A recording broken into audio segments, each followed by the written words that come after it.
inda za mu soma muku da jaridar La Rue de l'Histoire wanda ta rubuta a shafinta mai lamba 1157 na ranar 20 ga watan Satumba 2023 inda ta rubuta cewa a saki Bazoum da kuma iyalansa kana kuma a mayar da shi akan karagar mulki. Da kuma ta kara da cewa PNDS tarayya ta yi watsi da matakinta na yunkurin ganin cewa an kai wa kasar Nijar harin sojoji, inda ta bayyana cewa kawo wa kasar Nijar harin sojoji da kuma saka mata takunkumi da kungiyar Yawo ta yi haka ne domin ganin cewa sojoji sun mayar da shugaba Bazoum akan karagar mulki da kuma sakin iyalansa. Shine cece-kucen da yau wakana a cikin jam'iyyar ta PNDS tarayya, inji jaridar ta La Rue de l'Histoire. Jaridar ta ce cece-kucen ya kawo ƙarshe ne a ranar 15 ga watan Satumba inda da muke ciki a yayin wani zaman taro da 'yan jam'iyyar suka yi, inda sakatare janar na wannan jam'iyya ya gabatar da wasu wasiƙu ga shugabannin ƙungiyar matasa na jam'iyyar da kuma shugabannin ƙungiyar mata na wannan jam'iyya, inji jaridar ta La Rue de l'Histoire. Jaridar kuma ta ƙara da cewa wannan abin mamaki ne, abin cece-kuce kuma kubuciyar Bokanu da ya bullo a cikin jam'iyyar ta PNDS tarayya, abinda ba santa da shi ba tun a tarihin wannan jam'iyyar, wanda aka sani da rikon asiri musamman ma idan abu ya kasance tsakaninsu ba kowa zai ji shi ba, in shi jaridar ta La Rue de l'Histoire.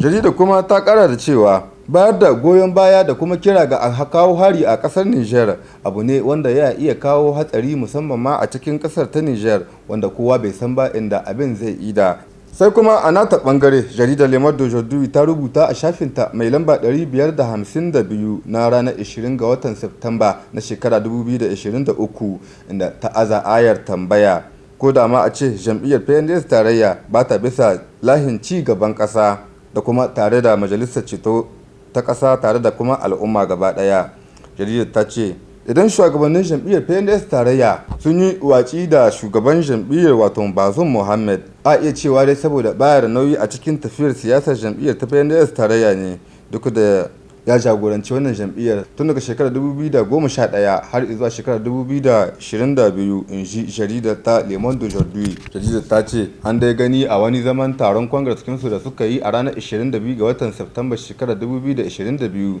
duka jagajagan jam'iyyar dai ba masoya dan taskiyar ne ba, in ji jaridar ta Le Monde d'Aujourd'hui. Don haka ba wani abin mamaki bane ba idan jam'iyyar ta yi watsi da Bazoum saboda cimma wasu manufofinsu, in shi jaridar ta Le Monde d'Aujourd'hui.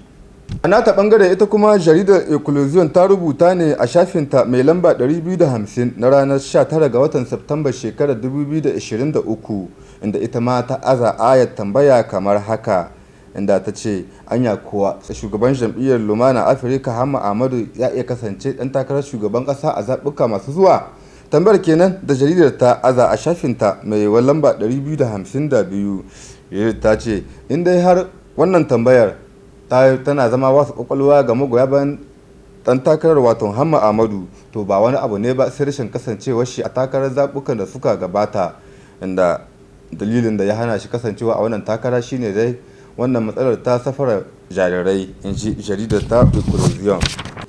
Jaridar ta ce shi dai wannan matsalar ta safarar jarirai shine kadai abin da ya hana Hamma Ahmadu kasancewa dan takara a zabukan da suka gabata, wanda Hamma Ahmadu shine kadai dan takarar da zai iya fito na fito ko a ce gaba da gaba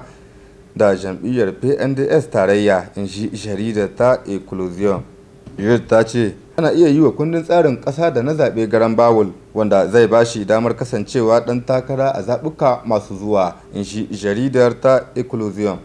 A nata ɓangare ita kuma jaridar Actualité rubutawa ta yi a shafinta mai lamba 718 na ranar 21 ga watan Satumba shekarar 2023 inda ta taɓo batun haɗin kan ƙasashe guda uku wato ƙasar Nijar, Mali da kuma Burkina Faso. Jaridar ta ce ranar Subdu 16 ga watan Satumba ta kasance babbar rana musamman ma ga al'ummar kasashe Mali, Nijar da kuma Burkina Faso, saboda a wannan rana ne shugabannin kasashen guda uku wanda ya hada da Assimi Goïta na kasar Mali da kuma Abdurrahman Chani na kasar Nijar da kuma Ibrahim Traoré na kasar Burkina Faso suka rattaba hannu akan wata yarjejeniyar shari'i na Lipta ko Gurma mai suna haɗin kan kasashen Sahel ko kuma mu ce Alliance des États du Sahel a turance, in ji jaridar ta Actualité.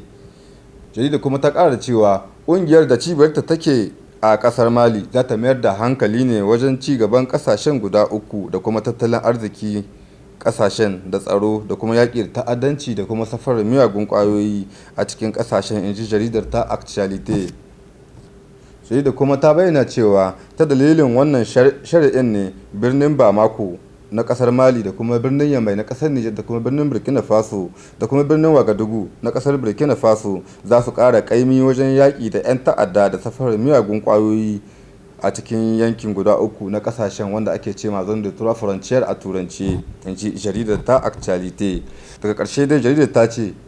wannan haɗin kan ƙasashen ya biyo bayan wani yunkurin da ƙasar Faransa ta yi tare da wasu ƙasashe na Afirka ta yamma wanda ake cema sai da yawo na ganin cewa sun farma ƙasar ta Nijar domin yaƙar ta, inji jaridar ta